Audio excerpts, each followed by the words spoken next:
Naghain ng resolusyon si Deputy Speaker Rodante Marcoleta upang paimbestigahan ang umano'y pagkakasangkot ni House Minority Leader Benny Abante sa ilang mga katiwalian. Ayon kay Marcos, may mga dokumento nagsisiwalat na sangkot si Abante sa ilang mga proyekto ng gobyerno na umano'y may irregularidad sa paggamit ng pondo. Dagdag pa ni Marcoleta na rapat lamang na busisiin ng Kamara ang isyong ito upang matiyak na ang lahat ng pondo ng bayan ay nagagamit ng tama at naayon sa batas. Aniya, walang sino man kahit na ang mga nasa posisyon ng kapangyarihan ang dapat makaligtas sa pananagutan kung mapapatunayang mayroong anomalya. Ang imbestigasyon ay inaasahang magsisimula sa makadarating na araw. Samantala, itinanggi naman ni Abante ang mga akusasyon at iginiit na malinis ang kanyang pangalan. Ayon sa kanya, ito ay isang lamang pagsubok upang siraan ang kanyang reputasyon at posisyon bilang leader ng minorya. Inihanda na rin umano ng kanyang kampo ang mga ebidensyang magpapatunay ng kanyang kawalan ng kasalanan. At yan nga ang balitang ating pagkakatutukan. Ngunit bago ang lahat, siguraduhin mag-subscribe at ihitang notification bell para sa patuloy na pagtutok sa mga silip ng bagong balita sa tunay na boses ng masa.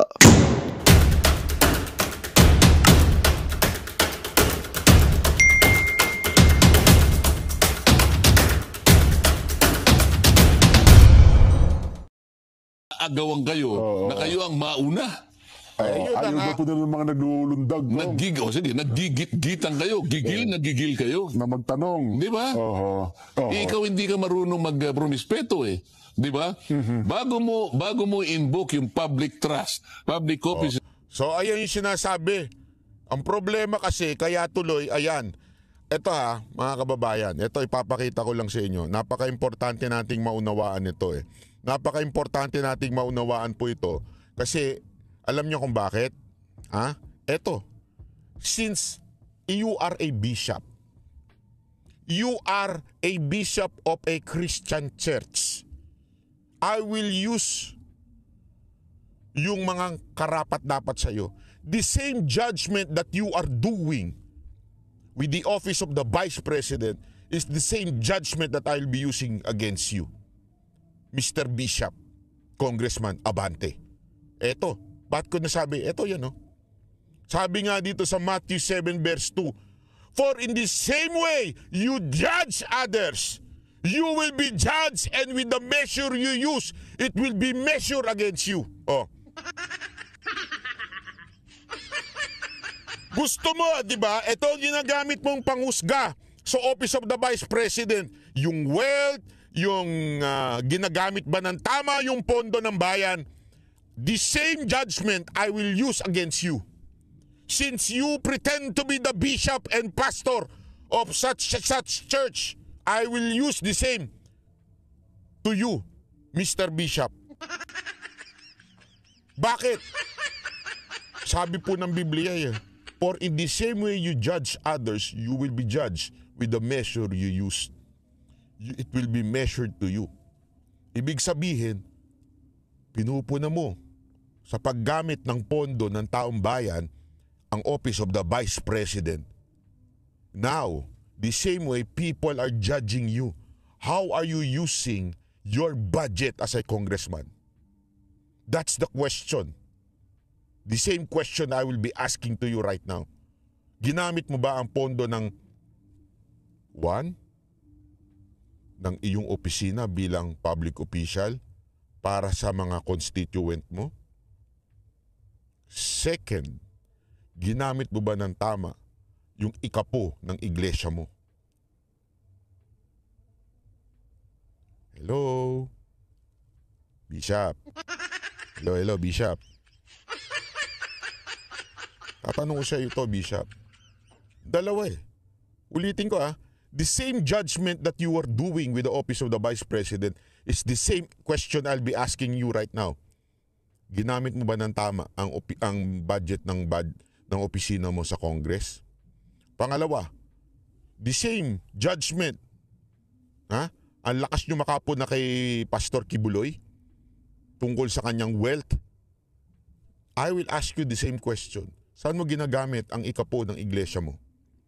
Remember, there's a big difference between you and Pastor Kibuloy. Si Pastor Kibuloy, yung wealth niya, nandun ginagamit para sa buong iglesia. As a matter of fact, you would never, wala pa akong nakita na talagang naging extravagant siya sa personal na gamit niya. Paano yung eroplano? Paano yung ginagamit niya yung para makapunta siya sa kabilang church na mabilis. And again, paulit-ulit ko sinasabi to.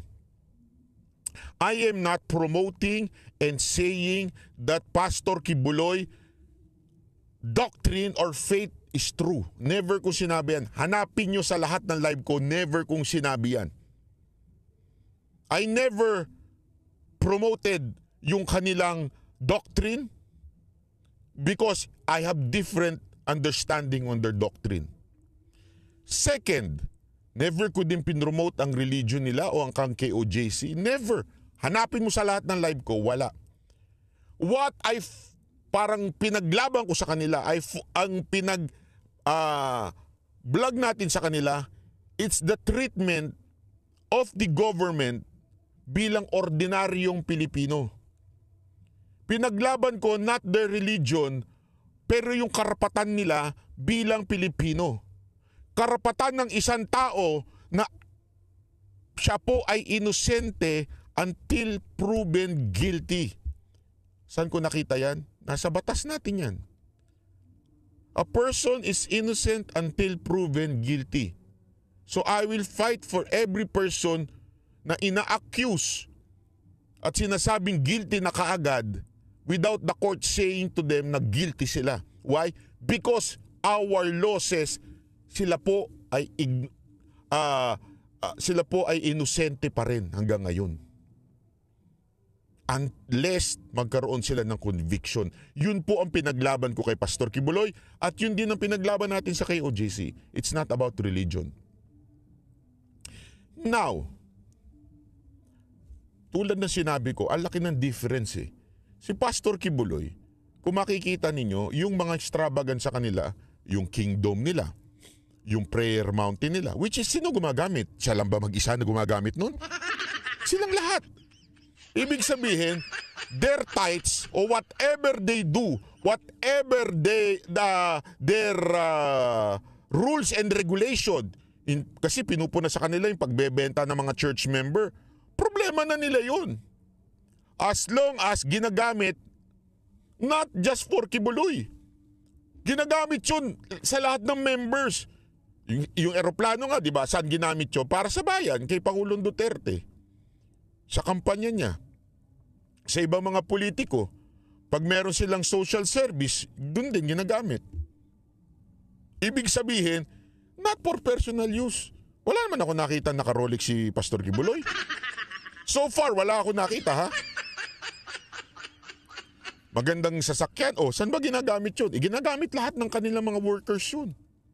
Yung mga sasakyan na yun. Nakita nyo ba, may bus pa silang mas maganda pa dun sa talagang alam mo yung pang mga bus na mga artist, mas maganda pa dun. Saan ginagamit? Pag meron yung workers nila. So whatever nakukuha nila sa church nila, ginagamit nila sa kanila. Tanong. Ikaw ba, bishop, yung iyo bang ikapo, ginagamit nyo sa kapakanan ng buong iglesia? O baka naman sa kapakanan ng sarili nyong display? Ako nagtatanong lang po ako sa inyo, ha? Bakit? Kung meron tayong Republic Act 6713 Section 4, kung ikaw ay isang public official, ganito ka dapat. Meron din po niyan. Saan po?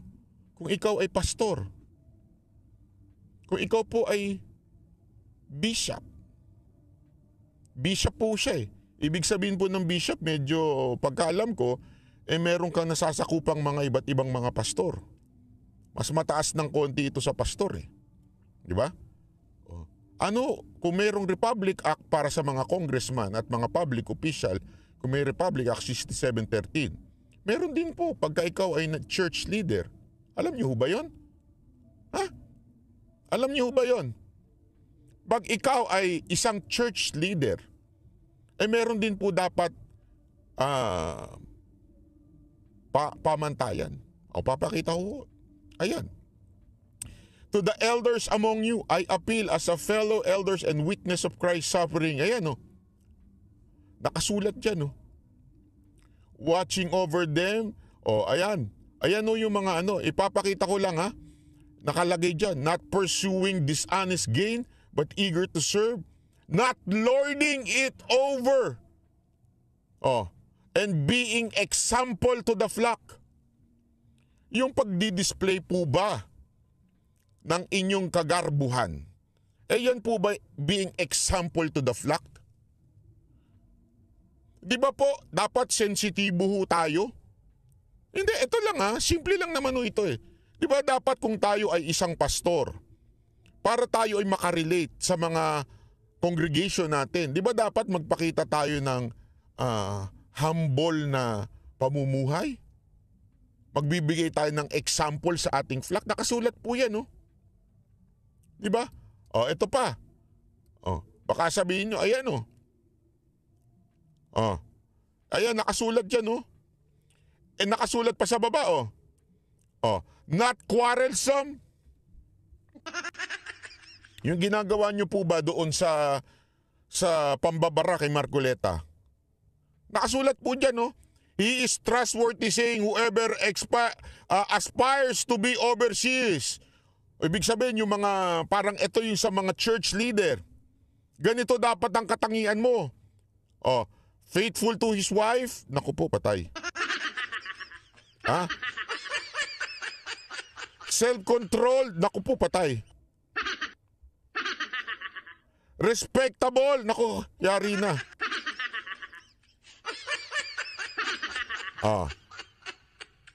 Not violent but gentle. Nako, yari ka. Batla, para atang opposite lahat. Not quarrelsome. Nako po, Bishop, you're not just a congressman. Remember, you are a bishop and I rebuke you. Kala mo ha? Bakit? Nagagalit ka pag nire-rebuke ka? Porket bishop ka, wala nang karapatan ng tao na i-rebuke ka, ganon? Ano ba nakasulat dito? Not lover of money. Hello?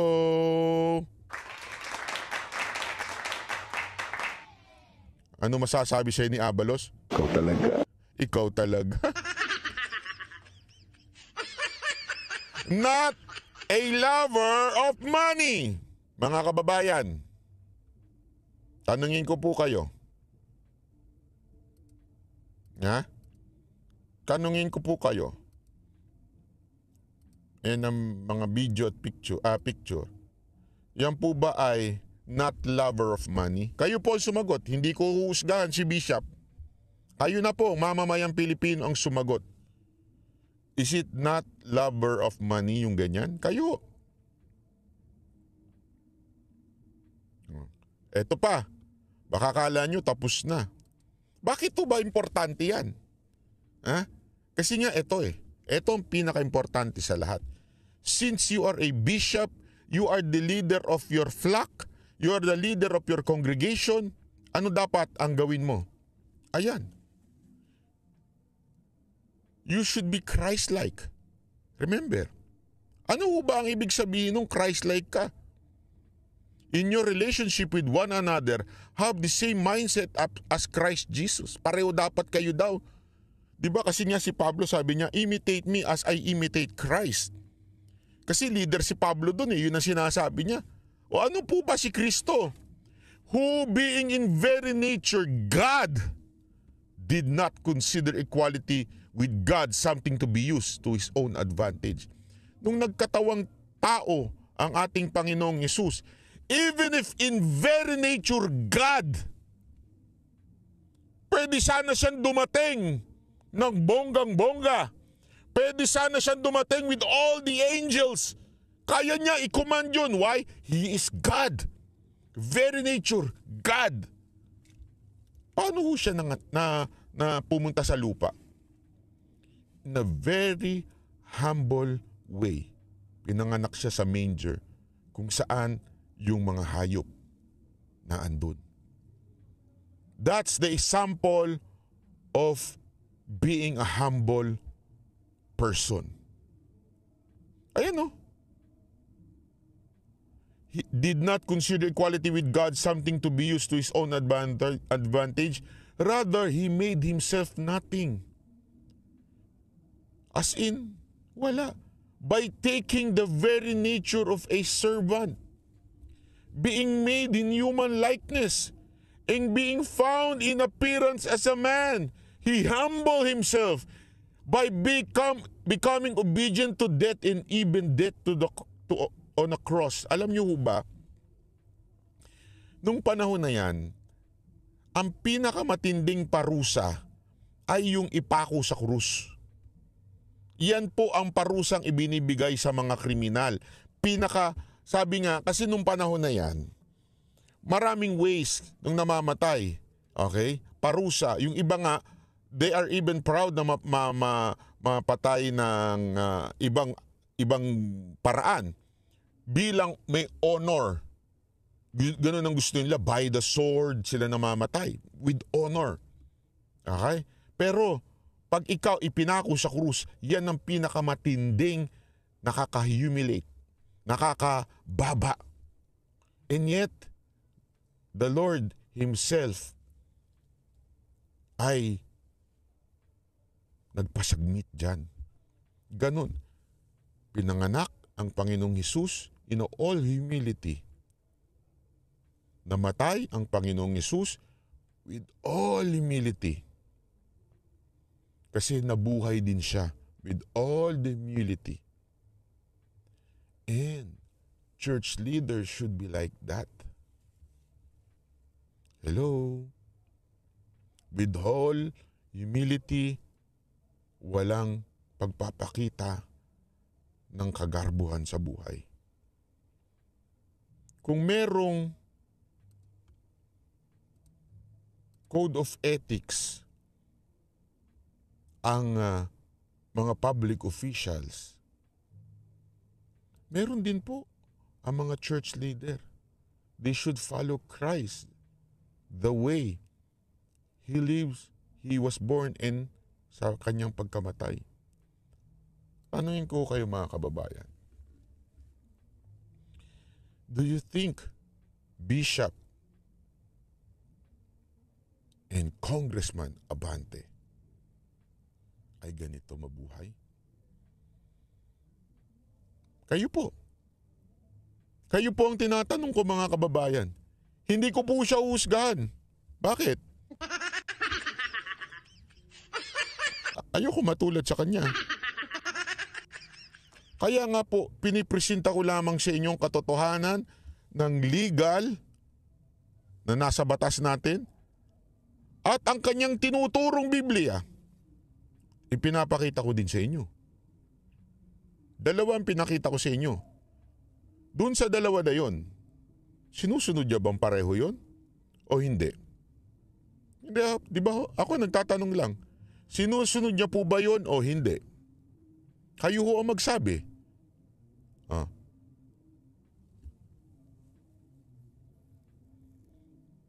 Bago tayo magtapos, meron ako sa inyong isi-share na napaka-importante na maunawaan natin. Bakit to? Kasi ho, sabi nga nila,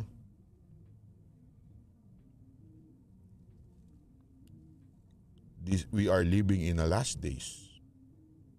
Therefore, ano po ba ang meron sa last days? Sabi nila malapit na daw tayo sa second coming of Christ. Ano po ba ang meron dyan? Meron po bang relasyon yan sa politika? Abay, meron. Meron na meron. Hindi lamang po ito, tandaan ninyo.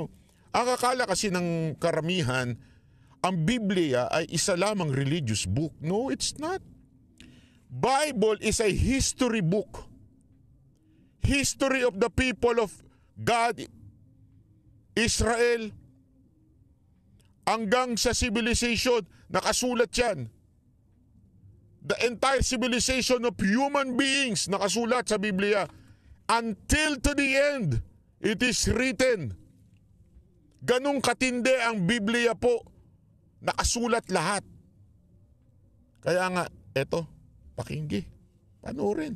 Ay, hindi pala, basahin. Ito ang Panginoong Hesus na nagsabi na pagdating ng panahon, here are the signs ng end times. Importante ito, baka akala ninyo this is just a religious application. Hindi po. Ayan o. Makikita nyo dyan ha. 4. Basahin na natin ha. Lagpasan na natin yung sa religious part. Okay? Ayan. Verse 6. You will hear of wars and rumors of wars. But see to it that you are not alarmed. Such things must happen, but the end is still to come. Question.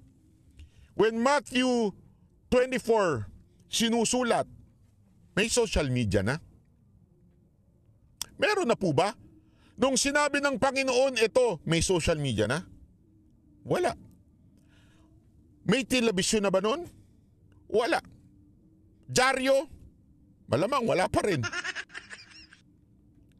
So malamang sa malamang, nung sinabi ng Panginoon na you will hear wars and rumors of war, malamang sa utak ng mga disipulo, paano mangyayari yun? Paano mangyayari magkakaroon ng, paano namin maririnig ang wars and rumors of wars? Kung malayong lugar yun, tandaan ninyo, isang lugar lang yung nandyan na sila sa Israel niyan eh. O ibig sabihin, malaki pa ang buong mundo. How are we going to hear rumors of wars? How are we going to know that there are wars happening? Antindi. Dito pa lang sinasabi na ng Panginoong Hesus ang social media. Alam niyo ba, noon pa lang alam na ng Panginoon yan, it will happen. As a matter of fact, sabi pa nga ng Panginoon, darating ang panahon na maipipreach ang gospel sa kaduluduluhan ng mundo. How is that going to happen? God knows that there would be transportation. God knows that there's going to be airplanes. And God knows that there will be social media. That those social media will reach the end of the earth. Even hear rumors of wars. Kahit mga nangyayari sa Ukraine, sa Russia, diba?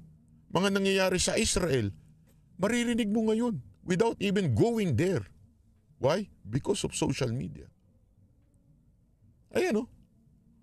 Nation will rise against nation and kingdom against kingdom. They will be famines and earthquakes in various places. All these are the beginning of birth pains. You will be handed over the persecuted and put to death. You will be hated by all nations because of me. Did you know that Israel right now is in the middle of a nations na hindi naniniwala sa Panginoong Hesus? And they are hated by people.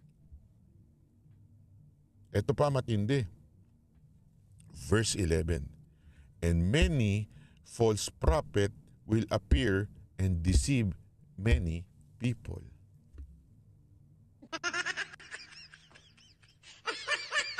Anong ibig sabihin yan? Ibig sabihin po, merong mga susulpot na may hawak na Biblia and they will deceive people.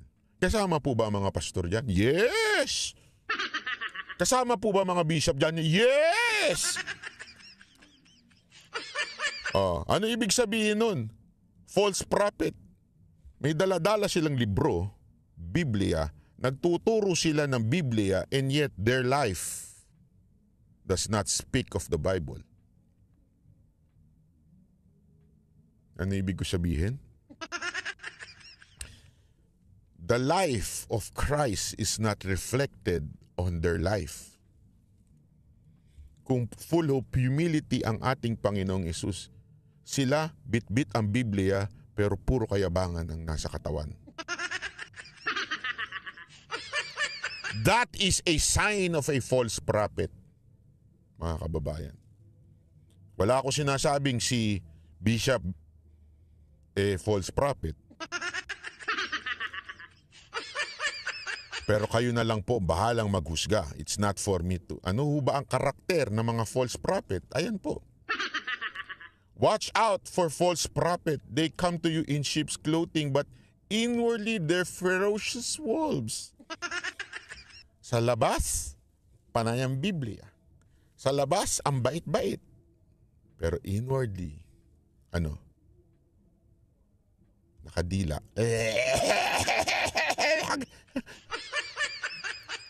Banat bayan o sinasabi mo nakadila? Parang may nakita akong picture na nakadila. Ang ganda dito ang verse na ito eh. But their fruit you would recognize them. Do people pick grapes from thorn bushes or figs from thistles? Likewise, every good tree bears good fruit, but a bad tree bears bad fruit. A good tree cannot bear bad fruit, and a bad tree cannot bear good fruit. Every tree does not bear good fruit is cut down and thrown into the fire. Thus by their fruit you would recognize them. Sa madaling salita, mga kababayan, ano daw po at para malalaman mo ang isang tao ay true or false prophet? Do not judge them according to the Bible that they're bringing. Ano to? King James to, ha? Huh? King James? No. Not through their Bible. Memorize niya ang Biblia. Di rin.